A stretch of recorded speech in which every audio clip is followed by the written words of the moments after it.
سلام عرض ادب احترام دارم به تمام بیننده های چینل شما. خدا کنه که جور صحت باشین به همه ملت بدخشان.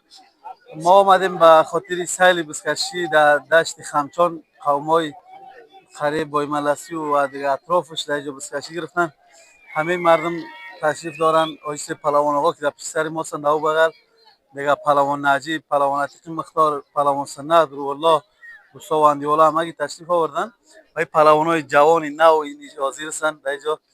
دیگه خوشحال هستیم از راه اندازی کسی که بزکشی را راه اندازی کرد. سپاس مندیم و تشکر میکنیم که همچون بازی ها را راه اندازی میکنن.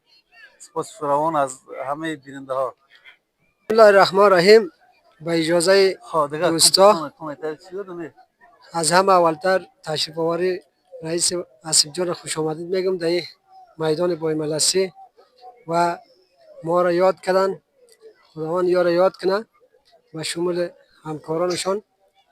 ما اینجا یک چیز برنامه زمستانی گرفتیم به خاطری که همین جوانان شوق کردن در اینجا.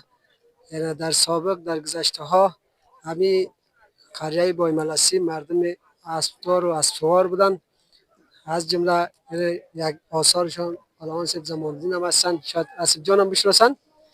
و ما بالاخره همین قریه های همجوار کردیم، همینجا نشست کردیم، یک بزکشی برای انداختیم که همین یک سیل برای همین مردم نشان بدیم. خدا کنه که خوششان آمده باشه. و ساحه ما مقدر ساحه نیست، یک ذره به خاطر چیز ما همینجا نزدیکتر بود به او خاطر دیگه. اسم ما عبدالباسط است، فعلا رئیس همی مسئول همی تیم بزکشی دمی قداوه هستم و از جناب رئیس خواهشمند هستیم که قدم رنجه پر بودن در اینجا. دیگه تشکر خاص میکنم. خدا کنه که اینجا خوششان آمده باشه، در آینده ما را همکاری کنند.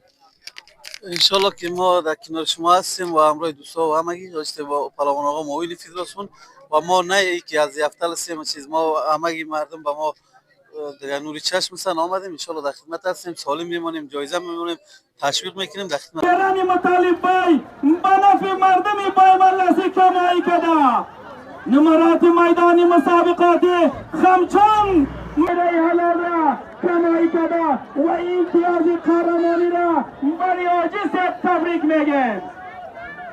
هستیم از نشرات امیجان جنبش به طور زنده و لایف تماشا کننده این مسابقات بزکشی امیجان جنبش هستیم. به طور رسمی و قانونی پخش زنده را امیجان جنبش در میدان خمچان زمین به عهده دارد.